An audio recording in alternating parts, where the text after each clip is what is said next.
Alors bonjour à tous, c'est Willy. J'aimerais parler de ce qu'on appelle l'accord de représentation ou le mandat. Communément dans le monde du foot, on parle beaucoup de mandat, c'est-à-dire le document qui va lier un joueur de foot à un agent pour une période déterminée. Or, dans le langage FIFA, on parle d'accord de représentation. C'est le contrat qui va lier effectivement un agent de joueur avec son client. Je rappelle qu'un client peut être un club, ça peut être un joueur de foot, un coach, une fédération ou une ligue. Et donc, en ce qui concerne l'accord de représentation entre un joueur et un agent, la durée maximale est de 2 ans, qui peut être renouvelée à tout moment.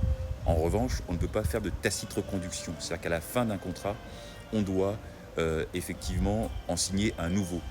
Alors que l'accord de représentation entre un agent de joueur et un club de football n'a pas de durée maximale. Cependant, vous devez avoir un accord pour un joueur, en gros, pour le vendre, pour acheter un joueur.